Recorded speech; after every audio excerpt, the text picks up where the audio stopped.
Today, I'm talking to Shannon Miedema of Halifax Regional Municipality, where she's going to be explaining HalifACT 2050, what that is all about, and how the municipality is working with businesses and local residents to help them make greener decisions. So grab a coffee, make a pot of green tea, whatever, put yourself on cruise control. Let's do this.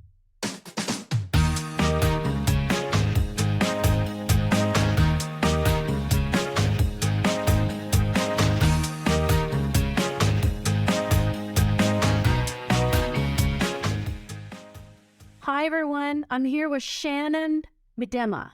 Miedema. Thank you so much. I thank you so much for clearing that. So you're with the Halifax Regional Municipality. So what is the role that you do there? So I'm the Director of Environment and Climate Change for Halifax. So responsible for our climate plan that we have, all things sustainability and environment, as well as climate change. How did you fall into that role? That's such a I don't know if I fell into it or kind of I'm seeing it quantified. I actually started 13 years ago with the city, and I was kind of in one of the first climate change positions. I had been in consulting for 5 years before that. And, I was going along and my manager took a different opportunity. So then I became the acting manager, and then I competed for it permanently. And then when we got the climate plans through a few years ago, we really had to grow our team to really try and respond to the climate crisis. And so we got bigger and bigger, and I then was kind of turned into a director, whatever that means. So yeah, it's all very exciting. Yeah. It is, but so, because I've been talking to a lot of people across Canada, and Halifax has really been put on the map, in terms of clean initiatives or green projects, that type of thing. So where is Halifax currently with all of that right now? Yeah, I'd say we are a leading city in Canada, and some people say beyond, with the new climate plan that we have. So we were an early adopter of doing greenhouse gas inventories in the 90s. We were one of the early adopters for the Partners for Climate Protection program that's run nationally. And we've had climate plans for decades and decades. But we really needed, with all the new climate science coming out, the new net zero ambitions, and what we were seeing on the ground with what's happening in Halifax with hurricanes and temperature changes and all kinds of things, we really wanted to redo our entire plan and also layer in climate adaptation, so preparing for impacts. I think our plan, it's founded in science, so it's not what can we do that's possible, that's not too tricky. It's what do we need to do that science says we need to do, regardless of the barriers that we're facing and all of the work it's going to take and the investment that's needed to try and get to our 2030 and 2050 targets. And that's something that not every other plan has. And a lot of cities have looked to us to understand how we developed our plan, who we used to help us in the consulting world and things like that, and for advice. And a lot of people have since put forward some really amazing climate plans. And there were lots before us as well. Toronto's Transform TO plan is amazing. Vancouver's always been a leader in the space. We're not the only ones. But I think this plan has really put us on the map because we're being quite brave with our leadership. Our council's made serious commitments and now funding commitments to make sure it's not just a plan that sits on the shelf, that we're actually trying to mobilize and really transform our city and our systems to address the climate crisis. So is that how HalifACT, HalifACT 2050, is that under that umbrella? So HalifACT is the name of the climate plan. So the ACT in HalifACT stands for Acting on Climate Together. It's a little cheesy, but it's really about needing all of our partners, other levels of government, public, business, utilities to all come together, because as a city, we only directly control about 2% of the overall emissions that happen in our city. And so, we can influence and drive some of the changes for the other partners, but it's really about working all together to reduce the barriers and figure out the new policy required and like where's the financing coming from and all the different pieces to just try and go faster and bigger, because we've been way too slow in working on climate change for over 30 years. Like we've known it's a problem for a really long time. And one other thing about leading with this climate plan, I'd say, is the way that we developed it. So we really tried to include everybody right from the start. We were very intentional and probably did one of the better jobs as a city government with engaging everybody, all different communities, our Mi'kmaq population, our African Nova Scotian communities, nonprofits, everybody, academics, and we kind of co-created the plan together and approved in principle to the net zero by 2050 target. And we had these big planning sessions. It was all right before COVID, so they were in person. And we really had this lens of prioritizing vulnerable communities and vulnerable infrastructure and vulnerable ecosystems, and just really trying to have, happy, healthy communities that thrive, because you're not going to be prepared for climate impacts if you're already struggling in different ways. So there's a real social and equity lens to the work that we do. Why is it important to invest in the climate initiatives now? Well, we should have done it a long time ago, but better late than never. And it's really about, like, we really have a narrowing window of time to drive down our emissions. Like our ethically determined carbon budget for the city, we're set to blow it by like 2027 or 2028 if we keep with the more business as usual approach to doing things. And if the whole world does that, every city, every province, every country keeps on going too slowly, we're going to see the repercussions of that warming for a really long time. Like if we were to stop emitting all greenhouse gas emissions today, we'd still have impacts for years and years to come, right? So we really need to be looking at solutions that shift our energy system entirely, reduce the energy demand of our buildings, change our transportation system, get more people in buses and on active transportation, as well as switching to EVs, like all these kinds of things. It takes like a massive effort to change something that's so entrenched in the way we've done things as a society for a really long time. That's really amazing. I mean, so getting back to your earlier answer about, HalifACT and HalifACT 2050, you said you consulted with businesses and also with residents as well. So what can residents do? What can people do to advance this a little bit further? Yeah, it's a really good question, and it's one that we hear a lot. There's a real feeling of overwhelm and a lack of power around individual work in climate change. So much of it is needed to be done by government, by utilities, by the engineers, by the scientists, right? So we spent a lot of time thinking about this, and we have a page on our website about things to think about if you are wanting to take action. First of all, voting is really important. Voting for people who reflect your values and beliefs that are environment and climate related, as well as others. Also voting with your dollars. Consumer power is a very real thing. It speaks to a lot of people. And, you can make choices in your daily purchases and your larger purchases that have a really big environmental impact, both positive or negative. So everything from what car you might purchase next to the packaging of a bottle of medicine versus a different company's bottle of medicine, all of that, how you travel from A to B, all of those things have a lot of impact. And really we say that it's a lot of drops in the bucket still makes a really full bucket. So all the smaller choices, like using a reusable coffee mug, not buying bottled water when you don't need to, just reducing how much stuff you buy and where you buy it from.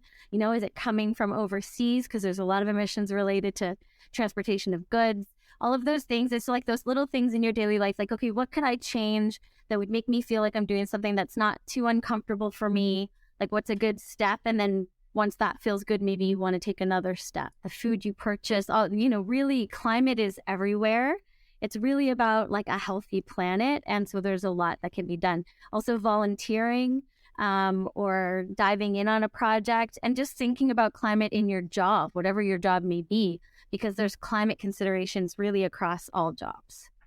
That's amazing. Yeah, like you said, climate is everywhere. And in an earlier conversation, you mentioned how Halifax, it can only directly control the 2%, of greenhouse gases in the municipality. So where can the blanks be filled in? Mm-hmm. Yeah, well, we actually have a very large, it was called the HalifACT stakeholder network.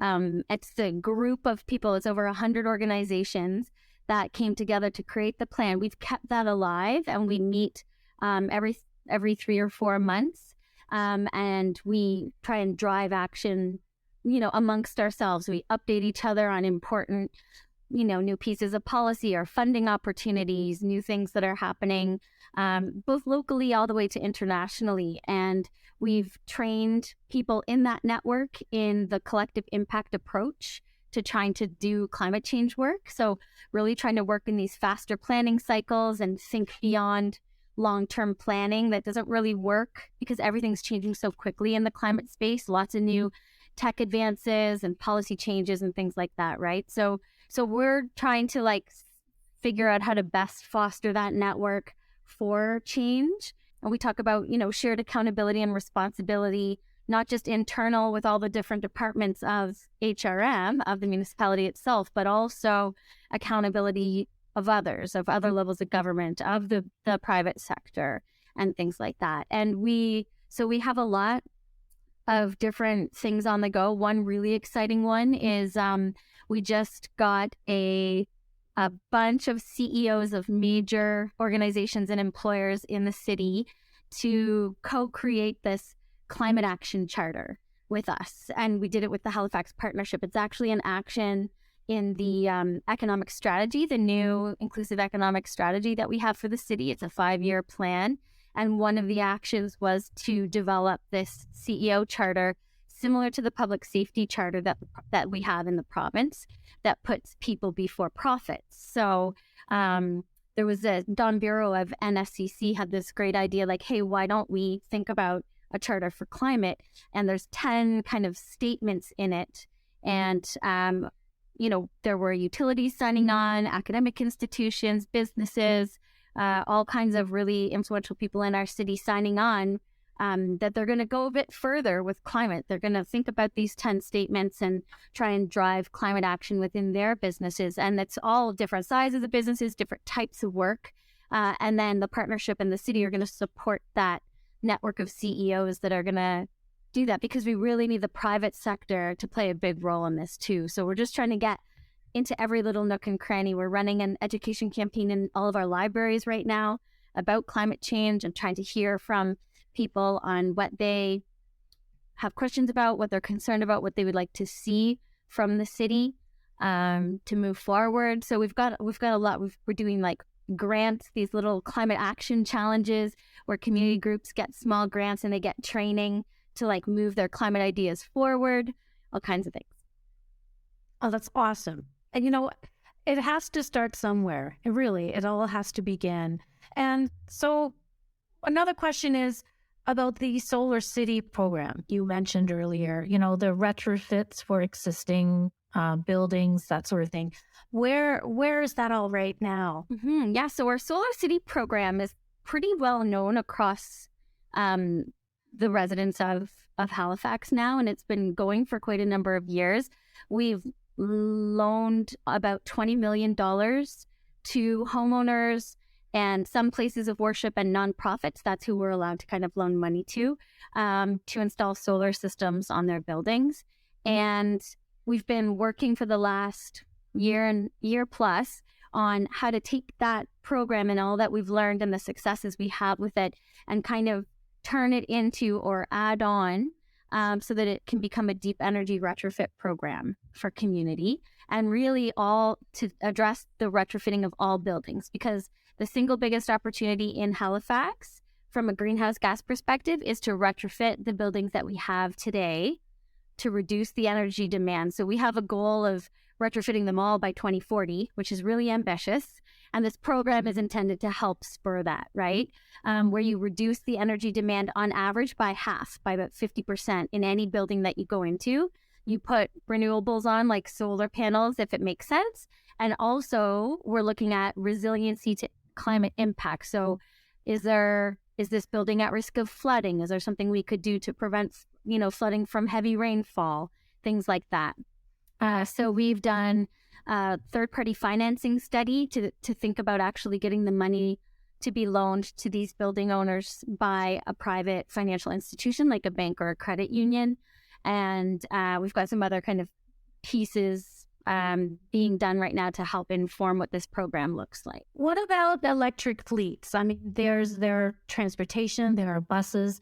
I think there's an electric ferry that is in the works. It's under development right now.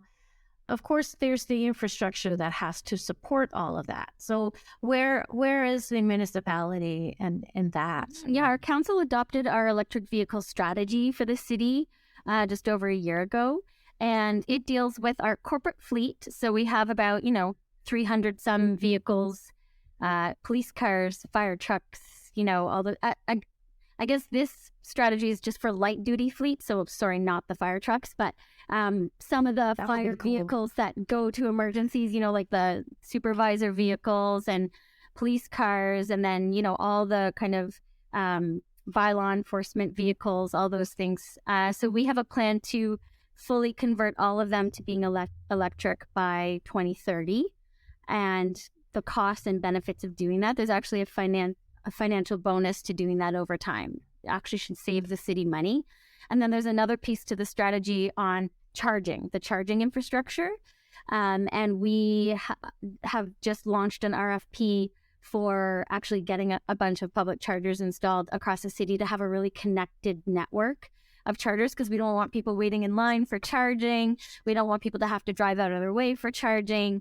But that requires all kinds of things you don't think about at first, like a policy on what to charge, a bylaw on what to charge. So, we were working with legal and our IT team and our risk and insurance team, all to come up with this recommendation that will go to council for approval shortly on what to charge for the ones that we're installing. And then we're trying to encourage other organizations to put chargers in as well, not just the city itself. And the other piece of the strategy is on education and awareness and capacity building. And we're working with Clean Foundation. They have a really cool program called Next Ride, and you can test drive any electric vehicles that they have. And they're a wealth of information about what it's like to own and operate an electric vehicle. And they run education campaigns and do little mobile test drives and stuff all over the province. So that's kind of where we are with that. And then we're about to get our first bunch of electric buses really soon. There's one in town where we got to go out on a little test drive just last week, actually, with the Nova bus, which is the type of electric bus that we've purchased. And they're working on getting the chargers in the bus depot to support all of that work. And yeah, so we're definitely getting there. Yeah, the infrastructure, there's a lot of work to be done there, but you're not redefining the path. There's a lot of great things. And also with technology, it's getting better all the time. The batteries are getting stronger, with new innovations coming forward. It can only strengthen probably what you're putting in place today and implementing in 2040 or even 2030. So yeah, and that's not to say that there aren't some barriers. Procurement is a really big barrier. Like, there's not a lot of supply of electric vehicles across the world right now. So, we have a plan, we have money, we even have people to drive the implementation of this electric vehicle strategy, and we're still struggling to actually buy as many as we'd like in any given year right now. So we're working on, are there some creative solutions to that problem, to that barrier, to make us go a little faster? And do we want to think about used electric vehicles? Like right now, we only buy new vehicles for a municipal fleet.